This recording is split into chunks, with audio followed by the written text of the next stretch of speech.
Análise dos fatos, com Felipe Moura Brasil.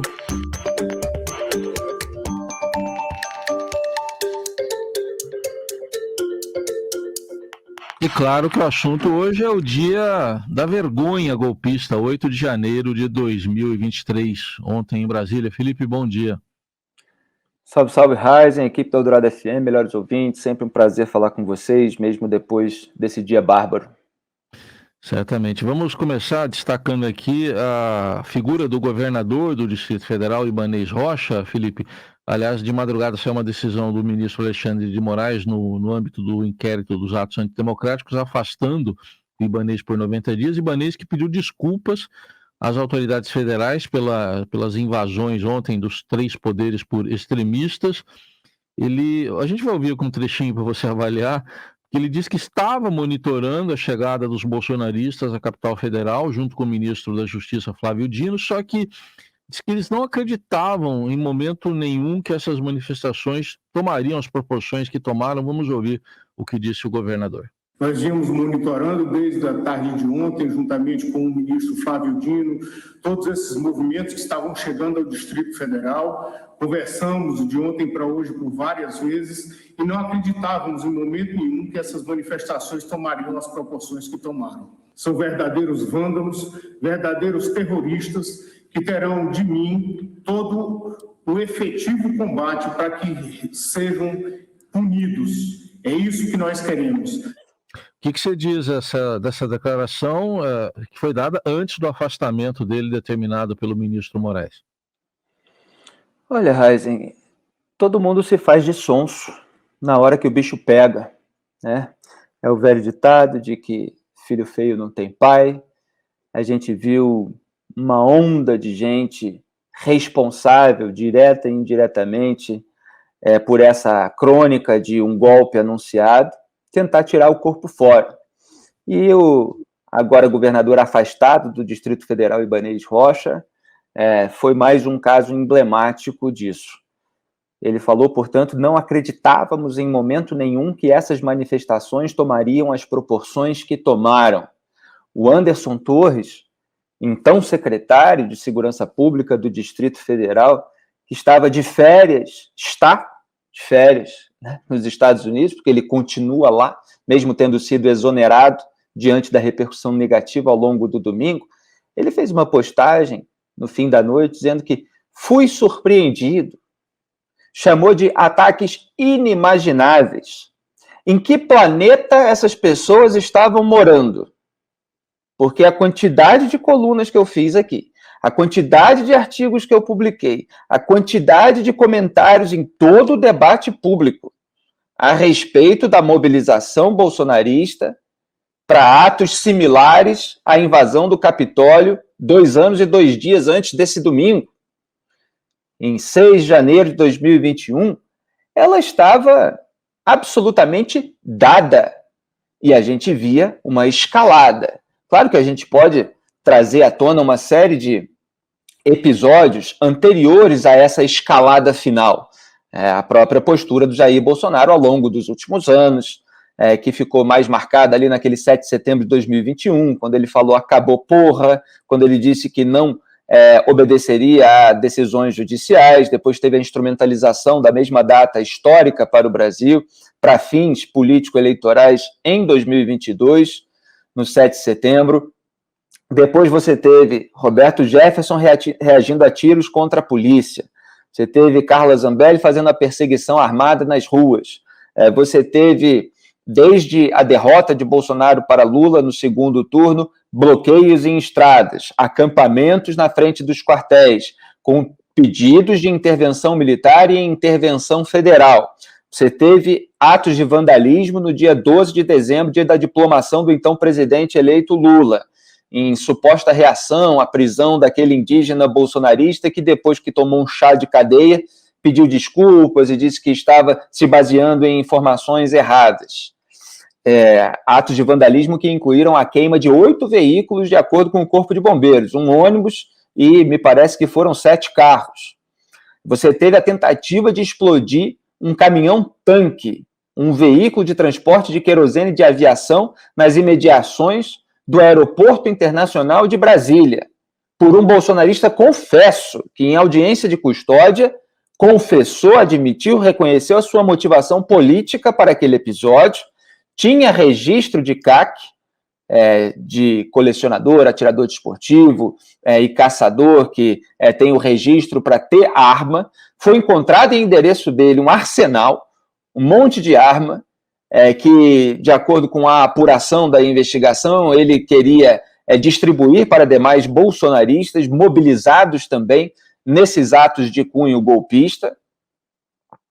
E aí, você vê esse pessoal agora fingindo que isso aí veio do nada. Olha só, a gente não imaginar. Quer dizer, a omissão deliberada mais evidente é do governo do Distrito Federal. Mas não se pode descartar que houve algum problema, alguma omissão, alguma falta de inteligência em todos os sentidos por parte do governo federal. E isso ainda vai precisar ser apurado também, embora a gente saiba que há aí uma grande aliança de governo federal, tribunais superiores, para rechaçar esse golpismo. O ministro da Justiça, Flávio Dino, quando ele deu a coletiva ontem à noite, ele estava sendo muito técnico, muito objetivo, mas o próprio Ibanez, como vocês ouviram no áudio, disse que estava monitorando junto com ele. Então, houve algum problema aí do Gabinete de Segurança Institucional do governo Lula também. Isso vai precisar ser apontado. Agora, o Dino deu a cronologia dos fatos, o que o governo pensou em fazer, falou que o Ibanez vai precisar responder. Ele, obviamente, não é um tribunal para soltar ali uma decisão, então teve alguma cautela, mas não deixou de fazer a crítica. Agora, como é que os serviços de inteligência, Polícia Federal, Polícia Militar do Distrito Federal, Polícia Rodoviária Federal, junto à Secretaria de Segurança Pública, não apontam a mobilização daquela massa disposta a invadir os três poderes, como veio a acontecer, furando um suposto bloqueio, que bloqueio não se demonstrou.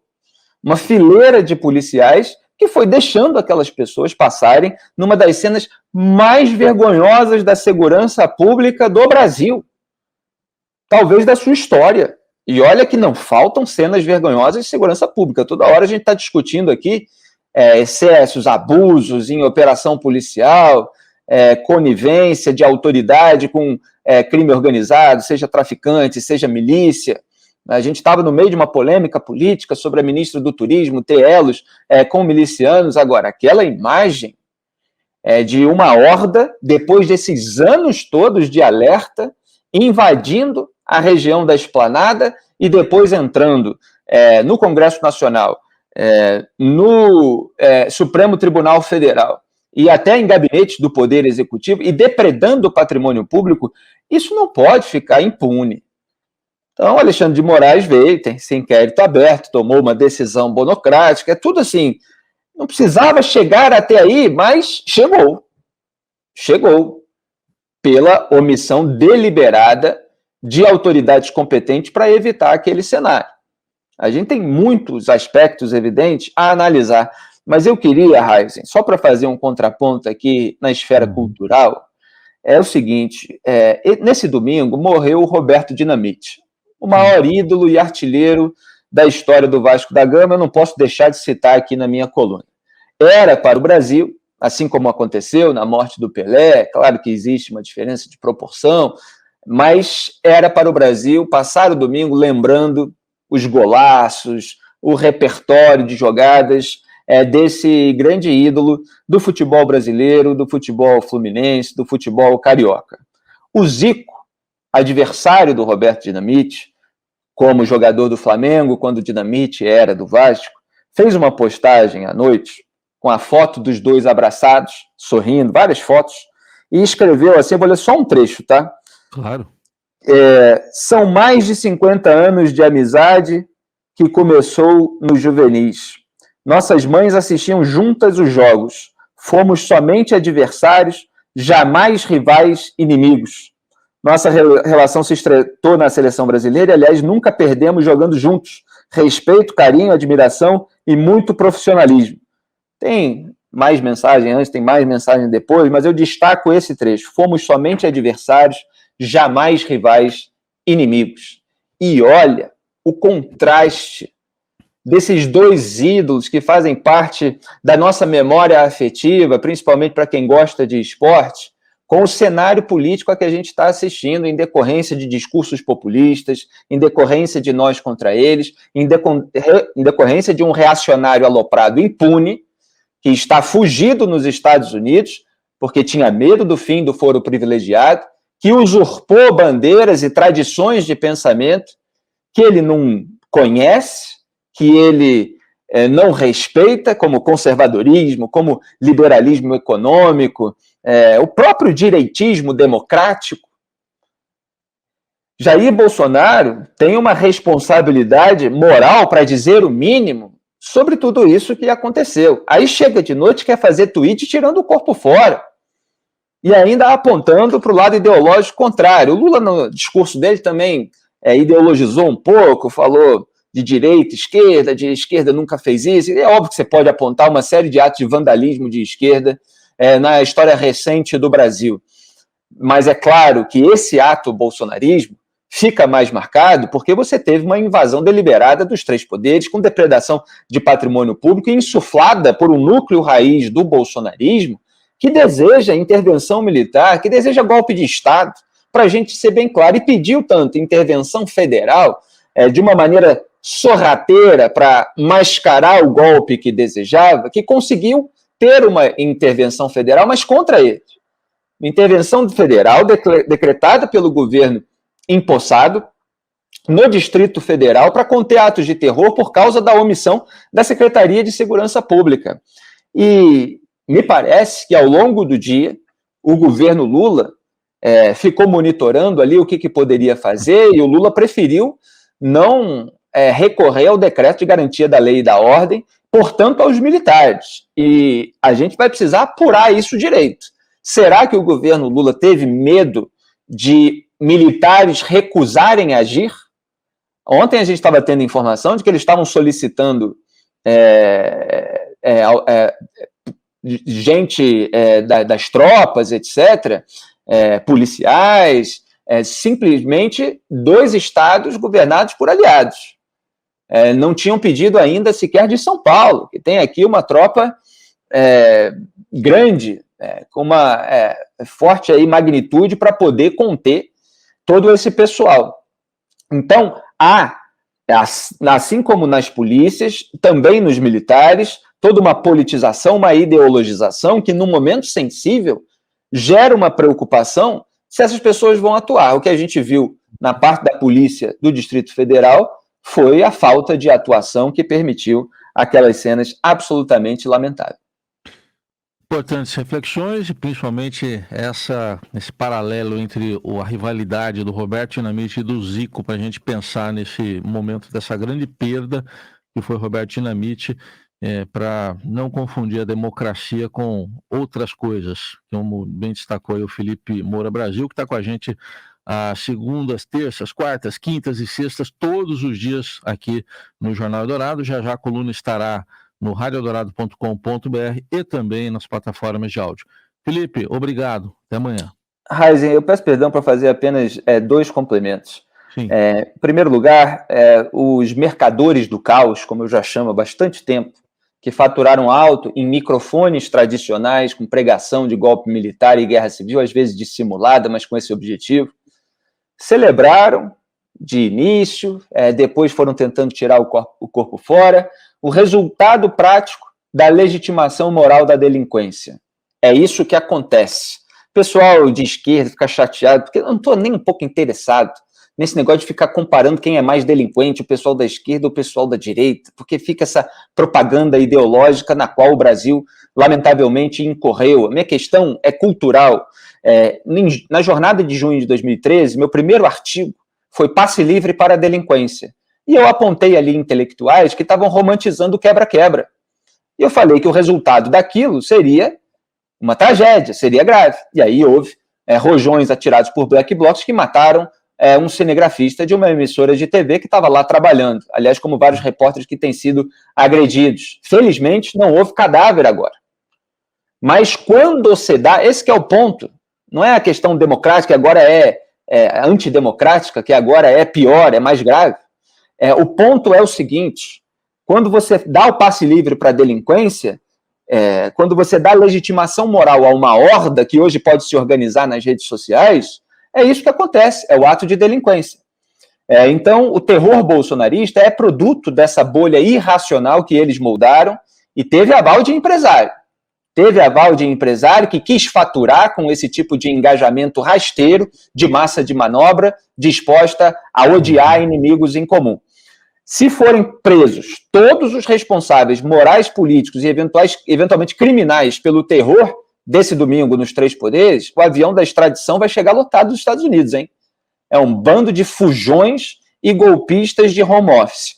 Outra coisa, anos atrás, eu falei de casos de terrorismo internacional nos Estados Unidos e na Europa, teve uma crise de migração na Europa, e aí você tinha infiltração terrorista e todo um debate sobre imigração que fica contaminado por esse tipo de preocupação, e aí você via muita gente, diante do ato de terror, que deixou gente morta, falando na preocupação com a ascensão da extrema-direita depois daquilo. Em vez de reconhecer pontualmente, ninguém precisa aderir à narrativa da extrema-direita, que você tem uma dificuldade na hora de aceitar imigrantes, que têm de ser bem-vindos, evidentemente, de filtrar terroristas que podem se aproveitar dessa permeabilidade das fronteiras. Sim. Mas não, se falava da preocupação agora, da ascensão da extrema-direita. E agora você vê os bolsonaristas raiz e os comunicadores que faturam em cima desse engajamento do nós contra eles, preocupados simplesmente com a reação, com a perseguição, com um regime de força que possa sair de parte desse governo à esquerda em razão desses atos de domingo, sem conseguir repudiar a natureza dos atos, sem conseguir repudiar o que a gente assistiu ontem.